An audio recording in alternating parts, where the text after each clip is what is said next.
আসসালামু আলাইকুম ওয়া রাহমাতুল্লাহি ওয়া বারাকাতুহু। আলহামদুলিল্লাহ ওয়াসসালাতু ওয়াসসালামু আলা রাসূলিল্লাহি ওয়া বাদ। সুপ্রিয় দর্শক, স্বাগত জানাচ্ছি সিনবাদ রিসোর্ট রমাদান কারীম অনুষ্ঠানে, powered by Molla super salt, co sponsor Islami bank, Al Arafah Islami bank, Pubali bank, Dhaka resort and ইনফিনিটির সৌজন্যে। দর্শক, সুন্দর আয়োজনে আমরা ইসলাম এবং জীবন ঘনিষ্ঠ বিভিন্ন গুরুত্বপূর্ণ বিষয় আলোচনা অবতারণা করে থাকি। আমাদের আজকের আলোচ্য বিষয় রাসূল করিম সাল্লাল্লাহু আলাইহি সাল্লামের রাষ্ট্রনীতি। আর গুরুত্বপূর্ণ বিষয় আলোচনার জন্য আমাদের মাঝে রয়েছেন সম্মানিত দুজন ইসলামিক স্কলার। প্রথমে রয়েছেন ফজিলাতুল শেখ মুফতি ওয়ালিউল্লাহ পাটোয়ারি, বিশিষ্ট মিডিয়া ব্যক্তিত্ব। আসসালামু আলাইকুম ওয়া রাহমাতুল্লাহি তাআলা ওয়া বারাকাতুহু। ওয়ালাইকুম আসসালাম। মোহতারাম, কেমন আছেন? জি, আল্লাহ রেখেছে ভালো, আপনি ভালো আছেন? আলহামদুলিল্লাহ। এরপরে রয়েছেন ডক্টর মোহাম্মদ মাসউদুর রহমান, বিশিষ্ট ইসলামী চিন্তাবিদ। আসসালামু আলাইকুম ওয়া রাহমাতুল্লাহি ওয়া বারাকাতুহু। ওয়ালাইকুম আসসালাম। মোহতারাম, কেমন আছেন? আলহামদুলিল্লাহ, ভালো আছেন? আলহামদুলিল্লাহ। মোহতারাম, আপনার কাছেই প্রথমে আসবো যে অনেকেই মনে করে বা রাষ্ট্র পরিচালনা মুসলমানদের যে অবকাঠামো হওয়া দরকার, রাসূল আরবি সাল্লাল্লাহু আলাইহি সাল্লাম তো আমাদের মডেল, অথচ অনেকেই এটাকে জীবনে বাস্তবায়ন করতে হবে এই জিনিসটা তাদের মধ্যেই নেই। তো রাসূল করিম সাল্লাল্লাহু আলাইহি সাল্লাম যে একজন কল্যাণ রাষ্ট্র প্রতিষ্ঠায় রাসূল সাল্লামের যে নীতিমালাগুলো রয়েছে, রাসূল সাল্লামের রাষ্ট্রনীতি, এ ব্যাপারে যদি বলতেন। আলহামদুলিল্লাহ, চমকপূর্ণ একটি আপনি প্রশ্ন করেছেন। আসলে বিষয়টি আমাদের জন্য জানা একান্ত অপরিহার্য। আল্লাহ সুবহানাহু ওয়া তাআলা কালামে মাজিদে বলেছেন, ওয়া মা আরসালনাকা ইল্লা রাহমাতাল লিল আলামিন, পাঠিয়েছি তোমায় আমি জগতের তরে সবার জন্য সেটাই রহমত করে। এই রহমাতুন নবী, দয়ার নবী, নবী মুকাররম মুহাম্মদুর রাসূলুল্লাহ সাল্লাল্লাহু আলাইহি ওয়াসাল্লাম তিনি সর্বযুগের সর্বকালের শ্রেষ্ঠ মহামানব ছিলেন। শুধু তাই নয়, তিনি আদর্শের, পূর্ণাঙ্গ আদর্শের তিনি স্থপতি ছিলেন। এর জন্য আমাদেরকে বলা হচ্ছে যে পবিত্র কোরআন মাজিদে আছে, আপনি জানেন, লাকাদ কানা লাকুম ফি রাসূলিল্লাহি উসওয়াতুন হাসানা, যে রাসূলুল্লাহর মধ্যেই রয়েছে তোমাদের জন্য উত্তম আদর্শ। রাসূল আকরাম সাল্লাল্লাহু আলাইহি ওয়াসাল্লাম এমন একটি সময় তিনি আবির্ভাব হয়েছেন যে সময় পাপাচার, অনাচার, অত্যাচার, কামাচার, ব্যভিচার, দুরাচার, স্বৈরাচার, সমস্ত বাজে কর্মকাণ্ডে মানুষ পরিগণিত ছিল। সেই জায়গা থেকে রাসূল আকরাম সাল্লাল্লাহু আলাইহি ওয়াসাল্লাম সমস্ত উম্মতের আদর্শের প্রতীক হিসাবে তিনি কিন্তু এসেছেন। আপনি দেখুন, রাসূল আকরাম সাল্লাল্লাহু আলাইহি ওয়াসাল্লাম তিনি ইসলামী প্রজাতন্ত্রের তিনি রাষ্ট্রপতি ছিলেন। বিশেষ করে তৎকালীন সময়ের ভিতরে প্রায় 10 লক্ষ থেকে 8 লক্ষ আপনার বর্গ কিলোমিটার সেই জায়গা রাসূল আকরাম সাল্লাল্লাহু আলাইহি ওয়াসাল্লাম রাষ্ট্রপতি তিনি ছিলেন। কিন্তু তিনি সে সময়ের ভিতর মানুষের কোনো এমনটি নয় যে যা ইচ্ছে তাই করবেন। আমরা সাধারণতভাবে দেখি যে রাষ্ট্রের প্রধান যে জায়গায়, সেই জায়গায় গেলে জনগণকে জুলুম করে, অত্যাচার করে, নিপীড়নের শিকার হয় জনগণ।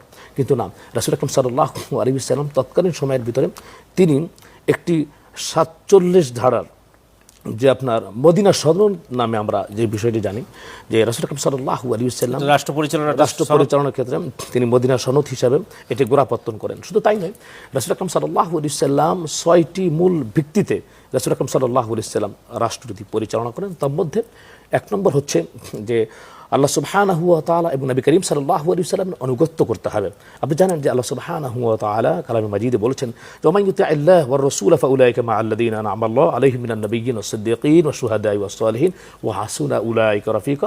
যারা আল্লাহ সুবহানাহু ওয়া তাআলার হুকুম পালন করবে, যারা নবী করিম সাল্লাল্লাহু আলাইহি ওয়াসাল্লামের আনুগত্য করবে, ইতাআত করবে, তো আল্লাহ সুবহানাহু ওয়া তাআলা কিয়ামতের ময়দানে হাসরেও তাদেরকে এমন লোকদের সাথী করে দিবেন যারা সিদ্দীকিন, সালিহিন এবং পয়গম্বর যারা ছিলেন।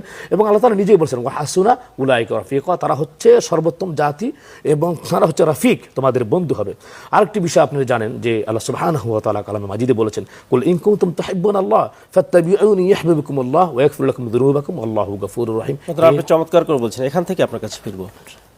দর্শক, আলোচনার পর্যায়ে সময় হলো বিরতির, ফিরছি পরেই, তখন আমাদের সাথেই থাকুন।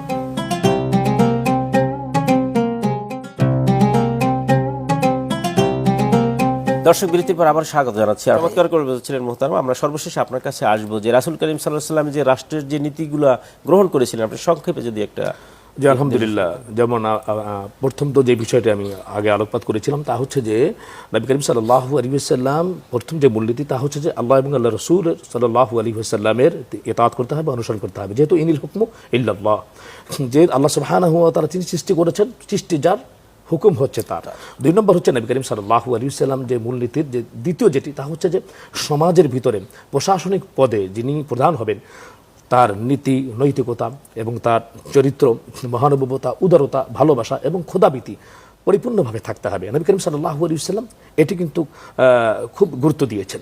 এরপরে নবী করিম সাল্লাল্লাহু আলাইহি ওয়াসাল্লাম আরেকটি বিষয় যেটি, যে আপনি যা ইচ্ছা তাই করলেন না, জনগণের কাছে যে জবাবদিহিতা এটি নবী করিম সাল্লাল্লাহু আলাইহি ওয়াসাল্লাম প্রতিষ্ঠিত করেছেন। যেমনিভাবে নবী করিম সাল্লাল্লাহু আলাইহি ওয়াসাল্লাম সহ যে কেউ এমনিভাবে প্রশাসনিক পদে রয়েছে, যেই পদে রয়েছে, যে রাসূল আকরাম সাল্লাল্লাহু আলাইহি ওয়াসাল্লাম সাহাবী ছিল, তার যে দায়িত্ব রয়েছে কুল্লুকুম রায়িন কুল্লুকুম মাসউলিন আন রাইয়াতি, প্রতিটা দায়িত্বের সম্পর্কে তাকে জবাবদিহি করতে হবে, যেহেতু তার রেসপন্সিবিলিটি আছে। এর জন্য জনগণের যে জবাবদিহিতার যে বিষয়টি, যে যা ইচ্ছা তাই করবো না, খেলাফতের মূল যে একটি কাঠামো এটি ছিল। সুবহানাল্লাহ। এরপরে নবী করিম সাল্লাল্লাহু আলাইহি ওয়াসাল্লাম 6টি মূল নীতির আর যে বিষয়গুলি, যে ইসলামিক শরিয়া ভিত্তিক যেগুলো আছে, সেগুলো কিন্তু কোরআন এবং সুন্নাহ মোতাবেক হতে হবে। এবং রাসূল আকরাম সাল্লাল্লাহু আলাইহি ওয়াসাল্লাম উদারতার পরিচয় দিয়েছেন। আসলে সেই স্মৃতিময় জায়গায় যদি আমরা যাই, আপনি দেখতে পাবেন যে যখন রাষ্ট্র পরিচালনায় বিশেষ করে জাকাতের একটি গুরুত্ব রয়েছে, এবং আমি আসছি সেখানে যে রাসূল আকরাম সাল্লাল্লাহু আলাইহি ওয়াসাল্লাম, আপনি সেই স্মৃতিময় জায়গায় আমি যেতে চাচ্ছি, যে যখন মক্কা বিজয় হলো, তখন কিন্তু দেখুন চারদিক থেকে এরকমভাবে লোক যারা ছিল, এরকমভাবে রাসূল আকরাম সাল্লাল্লাহু আলাইহি ওয়াসাল্লাম যাদের কর্তৃক নিপীড়নের শিকার হয়েছিল, এরপরে সাহাবা আজমাইনদেরকে যারা বর্বর নির্যাতন করেছিল, পাথর চাপা দিয়েছিল, বিভিন্ন রকমের নির্যাতন যারা করেছিল আর কি, যারা অবহেলিত, বঞ্চিত এবং লাঞ্ছিত, অপমানিত যারা করেছিল, তারা কিন্তু চারদিক থেকে নবী করিম সাল্লাল্লাহু আলাইহি ওয়াসাল্লামের বার্তা পেয়ে পলায়ন করা শুরু করলো। রাসূল আকরাম সাল্লাল্লাহু আলাইহি ওয়াসাল্লাম তিনি অগোচরে বলে দিলেন, লা তাসরিবা আলাইকুমুল ইয়াউম, আজকে তোমাদের প্রতি কোনো অভিযোগ নাই। সুবহানাল্লাহ। এই উদারতা, মহানুভবতা, ভালোবাসা রাসূল আকরাম সাল্লাল্লাহু আলাইহি ওয়াসাল্লাম উপহার দিয়েছেন। ব্যক্তির আক্রোশ বলতে কোনো শব্দ নেই, যে আক্রোশ বলতে কোনো শব্দ নেই। রাসূল আকরাম সাল্লাল্লাহু আলাইহি ওয়াসাল্লাম পাগল বলেছে, রাসূল আকরাম সাল্লাল্লাহু আলাইহি ওয়াসাল্লাম জবাব দেননি। আল্লাহ সুবহানাহু ওয়া তাআলা তিনি জবাব দিয়েছেন যে মা আনতা বিনিআমাতি রাব্বিকা বিমাজনুন, আপনার রবের নিয়ামত আপনি পাগল না। আর আল্লাহ সুবহানাহু ওয়া তাআলা নিজে তার চরিত্রের সার্টিফিকেট দিয়েছেন। আল্লাহ রাব্বুল আলামিন বলেছেন ওয়া ইন্নাকা আলা খুলুকিন আযীম, আপনি হচ্ছেন উত্তম চরিত্রের অধিকারী। সুবহানাল্লাহ। মহতারাম, আপনি চমৎকার করে বলছিলেন। আপনাদের উভয়কে আজকে স্টুডিওতে এসে মূল্যবান আলোচনা উপহার দেওয়ার জন্য মোবারকবাদ জানাচ্ছি। দর্শক, আসলে রাসূল কারীম সাল্লাল্লাহু আলাইহি ওয়াসাল্লাম রাষ্ট্র পরিচালনার যে নীতিগুলো গ্রহণ করেছিলেন, একজন তার রাষ্ট্রের মধ্যে বিভিন্ন ধর্মের, গোত্রের, বিভিন্ন মতদর্শের ব্যক্তিরা রয়েছিল, সকলকে নিয়ে রাসূল সাল্লাল্লাহু আলাইহি ওয়াসাল্লাম সুন্দর একটি রাষ্ট্র পরিচালনা করেছিলেন এবং সকলের প্রতিটা বিষয়ের একদম ন্যায় ভিত্তিক ইনসাফ কায়েম করেছিলেন। বিচার ব্যবস্থা, রাষ্ট্র পরিচালনা, আইন কানুন, প্রতিটা ক্ষেত্রে, এবং যাকে যে দায়িত্ব দিয়েছিলেন দায়িত্ব সম্পর্কে সে যথাযথ দায়িত্ব পালন করতেছে কিনা সে ব্যাপারে তদারকি করা, এবং কারণ রাষ্ট্রের কোনো মালামালকে সে দায়িত্বের কারণে তার অধিক কোনো হাদিয়া গ্রহণকে তিনি অবৈধ ঘোষণা করেছিলেন। অর্থাৎ প্রতিটা ক্ষেত্রেই, অর্থাৎ যাকে যে দায়িত্ব দেওয়া হয়েছে সে দায়িত্বের পরিপূর্ণ পালন রাসূল সাল্লাল্লাহু আলাইহি ওয়াসাল্লামের রাষ্ট্র ব্যবস্থায় আমরা পাই। আল্লাহ রাব্বুল আলামিন রাসূল কারীম সাল্লাল্লাহু আলাইহি ওয়াসাল্লামের রাষ্ট্রনীতি অনুযায়ী আমাদের রাষ্ট্র পরিচালনার মতো তৌফিক দান করুন। হায়দা মা ইনদি ওয়া ইলমি ইনদাল্লাহ আলাইহি তাওয়াক্কালতু ওয়া ইলাইহি উনীব। ওয়াসসালামু আলাইকুম ওয়া রাহমাতুল্লাহি ওয়া বারাকাতুহু।